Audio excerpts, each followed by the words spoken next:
Right, team, we're going to be going over one of the biggest dictating factors for your recovery, and that's understanding how to set up the best night's sleep possible. Too many professionals are struggling with their sleep, and it seems something so menial, but this is the biggest game changer for your energy, your vitality, your longevity, and also your productivity. Get those in line, you're going to perform at your best. What we need to do is two things. One, understand how sleep mechanics works to a very basic level. And then two, how to set up your room, your bed, how you are before you go to bed. And that's going to give you the keys to your carbac for your performance around your sleep. So we've got three key pieces of the puzzle. There are a few more things, but I've kept this as simple as possible. You've got cortisol, melatonin, and sleep pressure. Okay?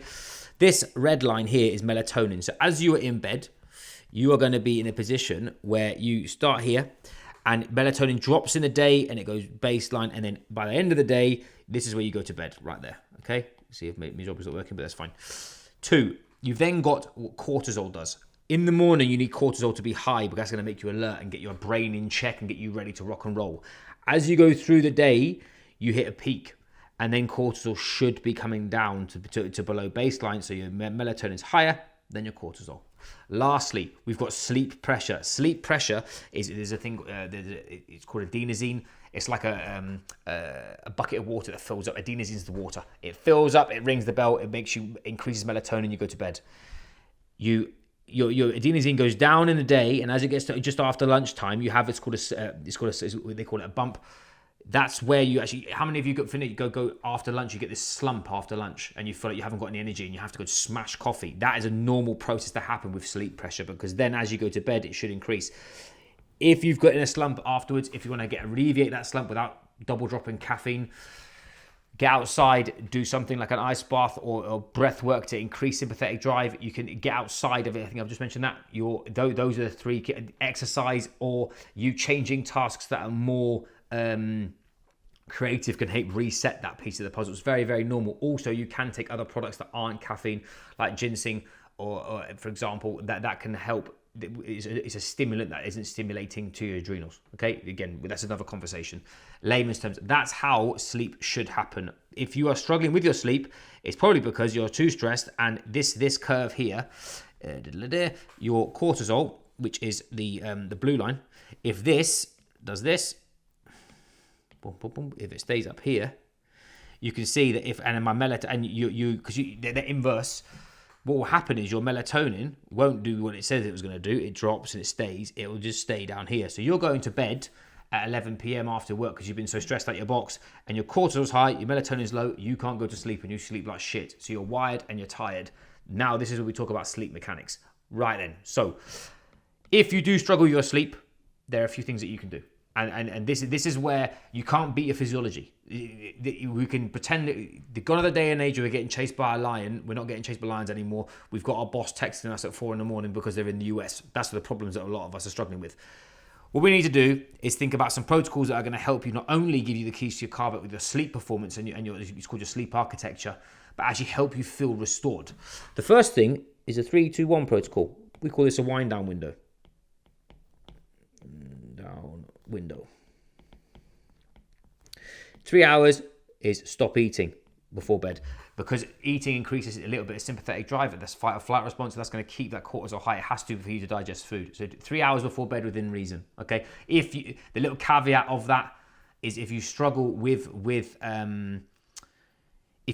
it, i.e. you've got a late meeting, have something really easy to digest before bed instead. Okay. So you just don't want a full meal before that time. 2 is anything that's stressful or strenuous. So, i.e., trying to exercise really hard before bed, vice versa. If you try and get away from things that are going to piss you off, is probably the easiest term. And then lastly, this is reduced blue light and phone stimulus. You'll see it on here. If I get this, I then go to brightness. I then go to night mode or dark mode. I can change the tone of my eye. This is on an iPad, but you can on an iPhone as well. If you've got an Android you. Get those in. That's massively important, because we need to reduce artificial light. Artificial light stimulates your wake cycle. So you need white light to wake up, dim light to calm down. If you've got white light and you're trying to go to bed, the visual's not matching the audio of what you're trying to do. Next is, how many of you spend thousands of pounds a year on coffee, but yet you're unwilling to pay for a really nice set of bedding? Or a really nice bed. You spend a third of your life in bed. Invest in a banging mattress and Egyptian cotton sheets compared to if you're having an IKEA polyester shite. I'm definitely judging you. Next, what we're looking at here is a cool, cold room. Cold room. It wants to be about 18 degrees. It wants to be like a cave. Why? Because when you wrap yourself up in your duvet, that is parasympathetic to the body, and that's what your body wants to do. It wants to feel comfy, cozy, and in a cocoon, so to speak. Again, this is very primitive, but it does work. And then you want to eliminate noise. You can buy earphones, or you could be half deaf like me with cauliflower ears. Please don't be. But eliminate as much noise as possible, because that's going to allow you to obviously not wake up and to get you into those deeper stages of sleep, which are more important. The restorative, which is stage 3 and stage 4. Next one, what you need to do is blackout blinds. Any light that is coming in is going to be detrimental to your sleep performance, because it is going to, as I said, your body's not going to understand that. It's going to try and keep you awake to understand what that perceptive stress is. The darker, the better. And lastly, as I mentioned, minimum, do not eat before bed as much as you possibly can. That is massively important. So those are the key pieces of the puzzle when it comes down to sleep performance. Understanding where you need to be on this scale from where your cortisol, melatonin is, so then you start setting yourself up. You start setting your sleep cycle up in the morning. Having a solid morning routine, a solid wind down window, that is an absolute game changer for not only your recovery, your productivity, your decision making, but your physiological recovery and your ability to actually adapt and get the gains that you're looking for across the gym, in your mind, or how you operate within your business. Promise you, this is a game changer.